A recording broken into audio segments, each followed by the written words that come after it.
Olá, meu querido aluno, tudo bem? Que bom estarmos aqui mais uma vez para estudarmos sobre a Palavra de Deus. Desta feita, nós vamos estar estudando o livro de Bereshit, capítulo 2, né? Vamos estar dando início a mais um capítulo. Estudamos o capítulo 1, agora vamos para o capítulo 2, tudo bem? Vamos ler? Diz assim, olha só, assim os céus e a terra e todo o seu exército foram acabados. Havendo Deus acabado no dia sétimo a obra que fizera, descansou no sétimo dia de toda a sua obra que tinha feito. E abençoou Deus o dia sétimo e o santificou, porque nele descansou de toda a sua obra que Deus criara e fizera. Esse texto é riquíssimo, maravilhoso, porque rapaz, ele já começa com curiosidades e mais, ele já começa de uma forma profunda. Vamos ler com atenção agora, bem devagar.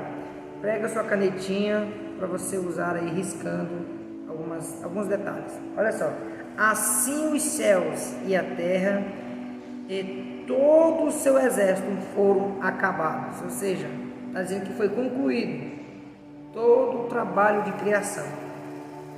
O verso 2 começa assim, havendo Deus acabado no sétimo dia a obra que fizera. Uai, mas espera aí, Deus fez em 6 dias ou em 7 dias? Quantos dias Deus custou para fazer a obra dele? Aí continua, que fizera, descansou no sétimo dia de toda a sua obra que tinha feito. Verso 3, abençoou Deus, ou seja, tudo que Deus fez, ele abençoou. Aí diz, e o dia sétimo o santificou, porque nele descansou de toda a sua obra que Deus criara e fizera. Então ele está dizendo que Deus, no capítulo 1, ele não somente criou, mas ele também fez. Ele criou do inexistente, que não existia neste mundo, e ele fez do existente, que existia neste mundo. Você já sabe do que eu estou falando, né? Você já sabe do que se trata aqui. Aí ele diz, verso 4, estas são as origens dos céus e da terra, quando foram criados, no dia em que, olha só, o Senhor Deus fizera a terra e os céus. Se você ler, como você leu, não sei se você observou, todo o capítulo 1 aparece Deus, Deus, Deus. A palavra Deus aparece 33 vezes, se eu não me engano, no capítulo 1. Mas, a palavra Elohim. Mas no capítulo 2, que é dando continuidade do capítulo 1, e no versículo 4, já muda. Já não fala mais Deus, mas fala Senhor Deus. Porque ele não, o que muda aqui? Aqui muda que ele não é somente o Criador, mas ele também é o provedor. Então já começa Elohim Adonai, ou aquele que cria e que provê, aquele que é Criador e que é Senhor. Não, o texto é maravilhosíssimo. E nós vamos estudar somente aqui hoje, tá? Somente por aqui nós vamos meditar.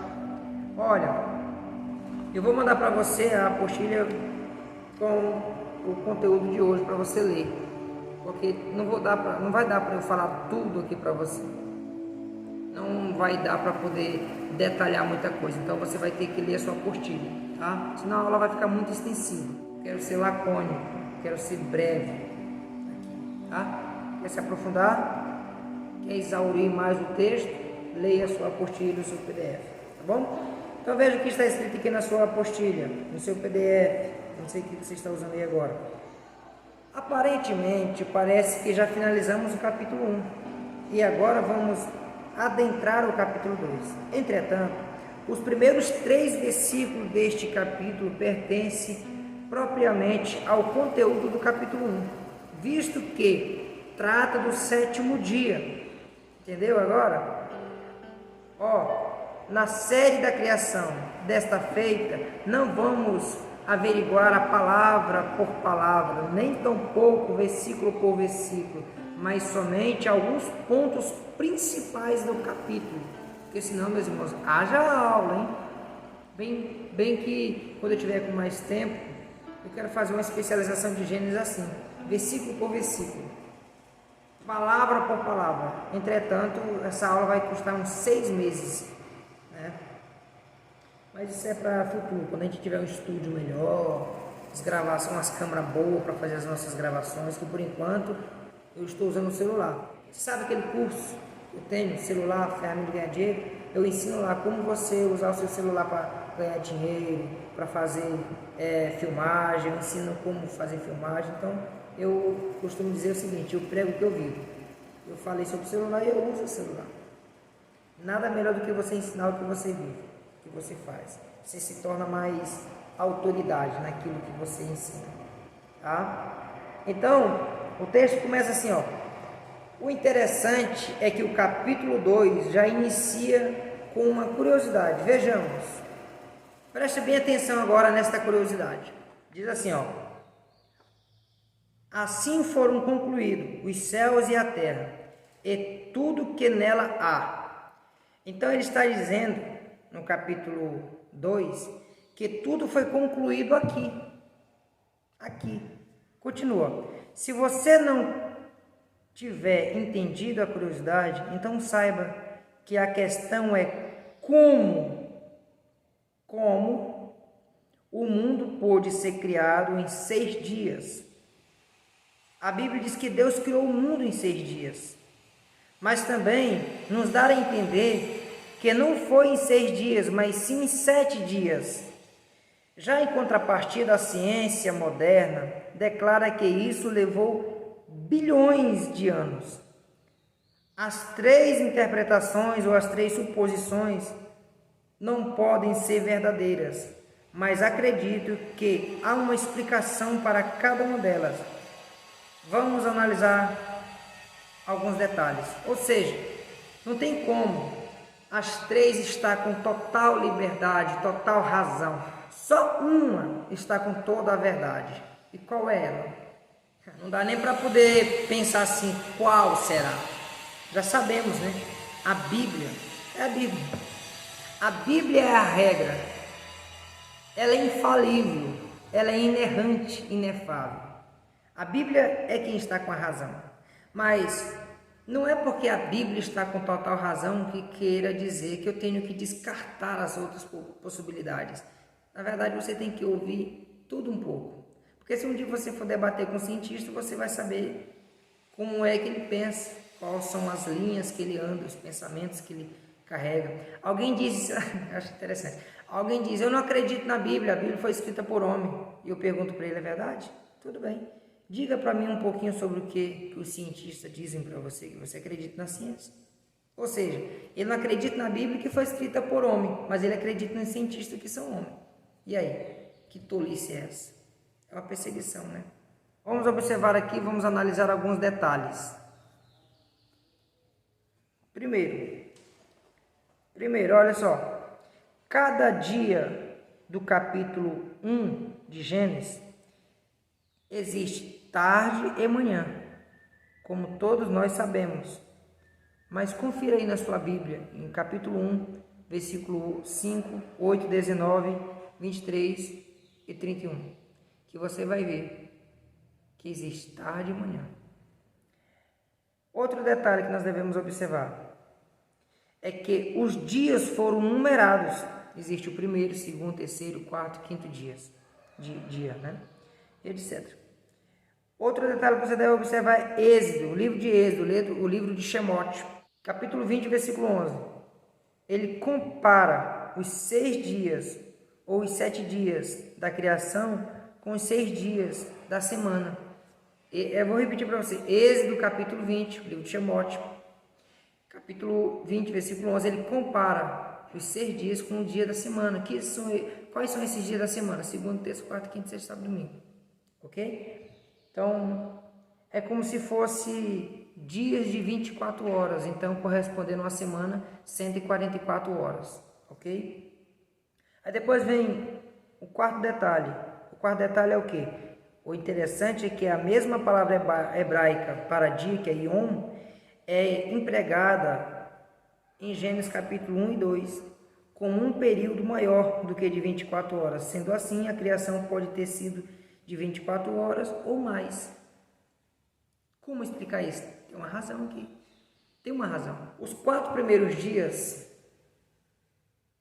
ou melhor, os 3 primeiros dias são dias eternos, são mais do que 24 horas.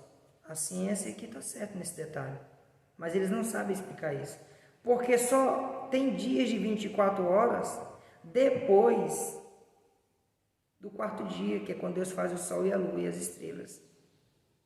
Entendeu? No quarto dia é quando Deus faz os luminares, para separar dia e noite. Então, antes não tinha esse negócio de dia e noite, tarde, não, era 24 horas, ou era mais do que 24 horas. Então, aqui o texto em hebraico está correto, né? E a interpretação da ciência também está correta. Mas o quinto detalhe, eu não vou me ater muito aqui, vamos ler os detalhes. Quinto detalhe, sabemos que às vezes a Bíblia emprega a palavra dia para longos períodos de tempo.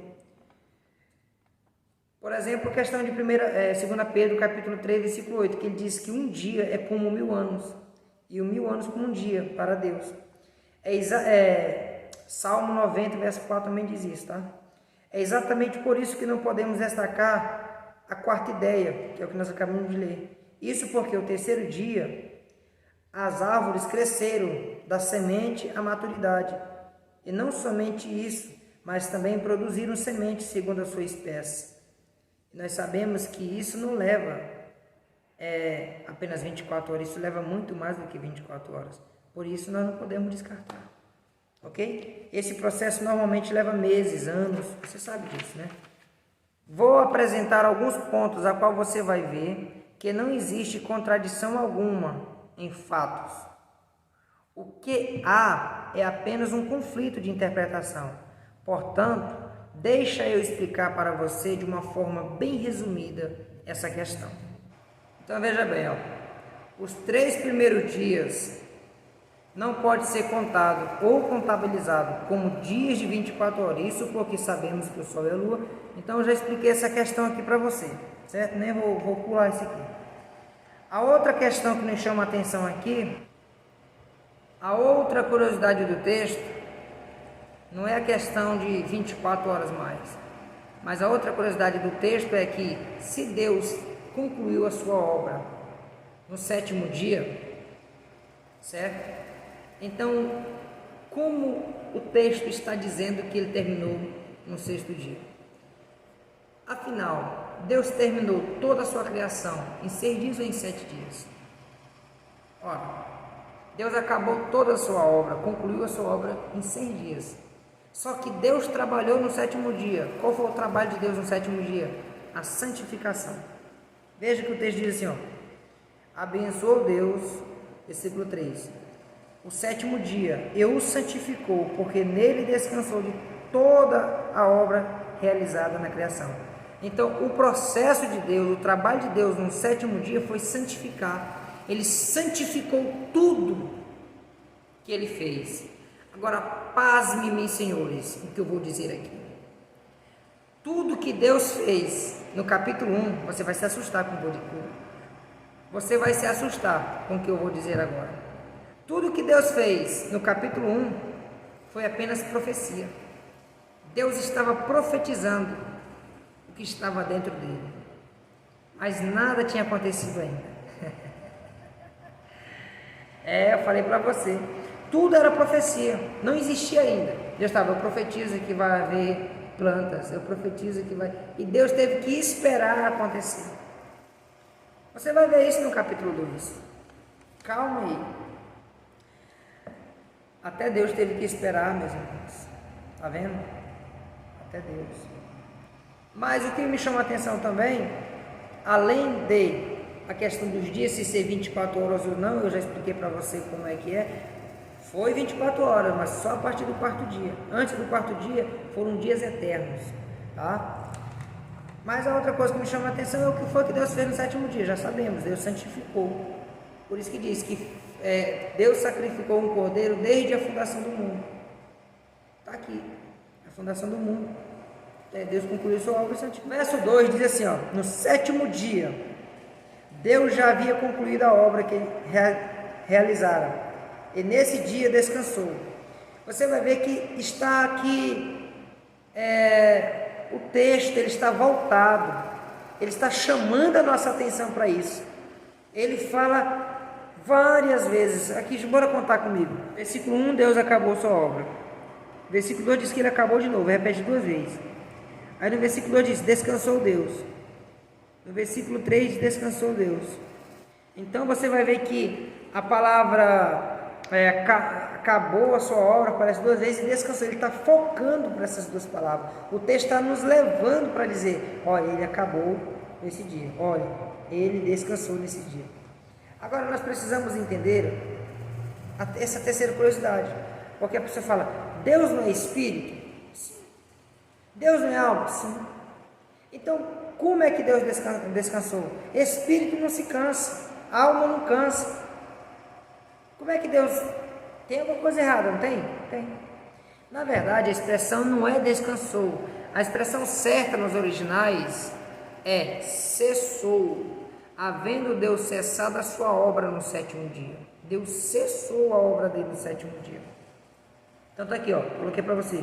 No original o termo seria cessou a sua obra, mas usando o termo descansou, nós podemos dizer que essa expressão é no sentido de que Deus estava satisfeito com a sua obra. Lendo a Bíblia, vamos encontrar 5 tipos de descanso. Quais são eles? Pode ser que apareça até mais, mas eu quero apresentar para você 5 tipos de descansos. Agora entenda uma coisa. O camarada, tem uma frase de um camarada que eu não me lembro agora, que ele diz assim: li a Bíblia toda e descobri inúmeros erros, e os erros não estavam na Bíblia, estavam em mim. Então, não é a Bíblia que é cheia de erros, somos nós que somos cheios de erros e falhas. Quem traduziu a Bíblia para o português deixou inúmeros erros e falhas, mas é eu e você precisa estudar, ter conhecimento dos originais, para poder pontuar essas questões. Então, não é que não existe a palavra descansou, existe, mas no texto aqui de Gênesis capítulo 2, não é que Deus descansou, ele cessou. Mas aplicando para a expressão descansou, a ideia que nós temos é que ele estava satisfeito com a obra. Preste atenção agora. Então, quais são os 5 tipos de descanso que a Bíblia descreve? Primeiro, descanso da criação. Hebreus capítulo 4 vai falar sobre isso. Que às vezes a pessoa fala, não, esse é o Antigo Testamento. Tá bom, vou te apresentar para você no Novo Testamento. Hebreus capítulo 4 vai falar sobre eles. Primeiro, descanso da criação, descanso do sábado, que não é o mesmo da criação, descanso físico, descanso de Canaã e o descanso divino. Parece que é a mesma coisa, né? Eles apenas estão interligados um no outro, mas não é a mesma coisa, tá? 4 desses descansos nós podemos encontrar em Hebreus capítulo 4, versículo 1 ao 11. Quero ser lacônico nesses 4 descansos, mas desejo muito que você compreenda e pesquise muito mais, se aprofunde para além do que vou estar falando aqui. O comentarista Orton, ele explicou o descanso do verso 1 da seguinte forma. Olha só o que ele disse assim, ó: um repouso da fé ou descanso em Deus é algo espiritual. Isso inclui um estado de pureza e santidade nesta vida. Na vida futura, um descanso perfeito de todas as causas e consequências do pecado. Então, quando ele fala sobre o descanso da criação, ele fala um descanso do pecado, porque a terra está contaminada, então ela vai passar por um processo de purificação de novo. Ele fala de um descanso da fé, porque quando o homem foi colocado no Éden, o homem não precisava de fé. O que o homem precisava era apenas dos olhos da alma. E foi o que o diabo tampou. Porque o diabo falou assim: é porque Deus sabe que o dia que você comer do fruto, vocês vão abrir os olhos. Os olhos que ele estava se referindo ali eram os olhos da alma. Deus, sabendo disso, falou assim: vou dar para eles os olhos da fé. Os anjos não têm fé, eles não precisam de fé, porque os olhos da alma estão abertos. Os anjos são seres que têm espírito e que possuem uma alma. A alma é a personalidade. Eles não têm corpo. Como é que um Deus que é tricotomo que é dicotomo, faz um tricotomo? Nós já falamos sobre isso. Então, o homem tem corpo, alma e espírito, mas os anjos só têm espírito e alma. O homem é um ser que é corpo, alma, que possui um espírito. Os anjos são espíritos que possuem uma alma. Isso é muito forte. Mas isso aí é quando a gente for estudar sobre angelologia que eu explico. Mas entenda isso, a diferença do homem para os anjos, tá? Então aqui vai falar de um descanso da fé, um descanso da consequência do pecado. Aí vem aqui, ó, já em contrapartida, o antigo escritor exegético calvinista João, ele disse assim, ó, o descanso mencionado em Hebreus capítulo 4, versículo 1, não pode ser o descanso do céu e da glória, como alguns têm afirmado equivocadamente. Então ele diz o seguinte, quando você lê isso aqui, você pensa, nossa, é um descanso de glória, é um descanso assim, lá no céu, eita, eu vou para o céu, vou descansar, lá não vou precisar trabalhar. Você está enganado, lá no céu vai ter trabalho também, tá? Então ele está dizendo que aqui não é isso. O que é aqui? Aí ele fala, ó, aqui, ó, equivocando-se inteiramente quanto ao argumento do autor da epístola, o que é superioridade de Cristo sobre Moisés, porque Cristo é superior a Moisés. Aí ele fala, o descanso a qual se alude nesse trecho é aquele que os crentes têm acesso por meio de Cristo neste mundo. Você lembra quando Jesus disse, vinde a mim todos que estáis cansados e oprimidos? Então o descanso aqui que ele está se referindo é esse descanso, não é o descanso lá no céu, ainda não, aqui não está se tratando dele ainda, segundo o comentarista. Então eu escrevi aqui, ó, agora me responde você, de que forma você entende esse texto?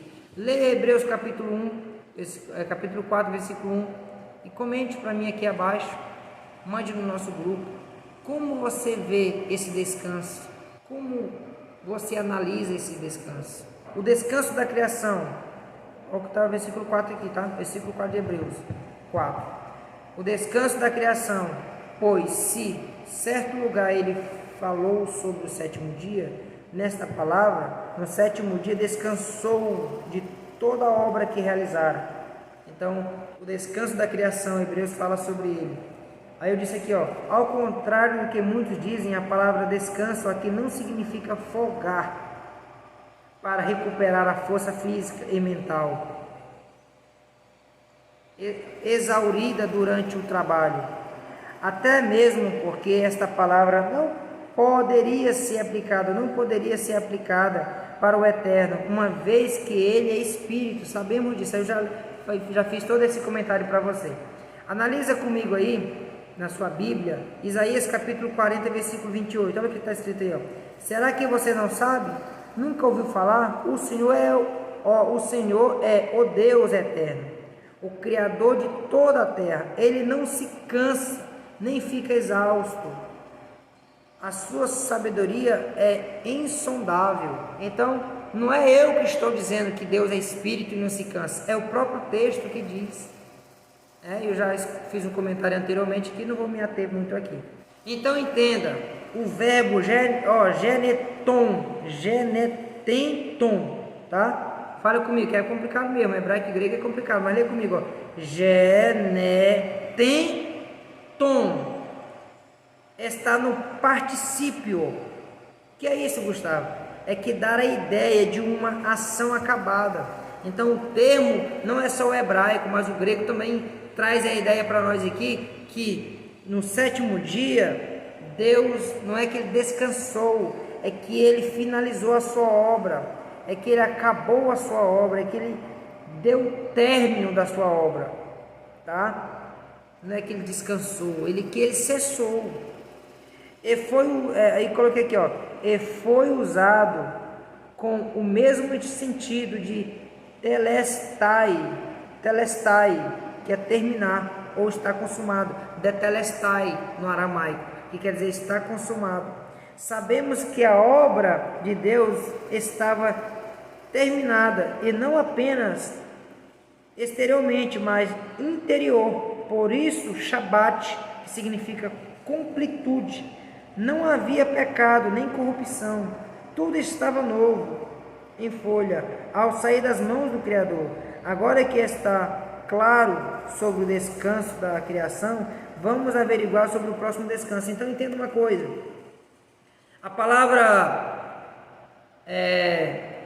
no hebraico não é descansou, é cessou. No grego quer dizer acabou, finalizou, detelestai, está consumado. Detelestai é uma palavra aramaica, tá? Então está consumado, está finalizado. Então você vai estudar sobre o sábado também, o descanso do sábado, tá? Que não é, gente, igual mundo está pregando por aí. O sábado não é assim. Olha, a maioria das pessoas que dizem que são adventistas, que conhecem sobre o sábado e que guardam o sábado, eles não guardam o sábado.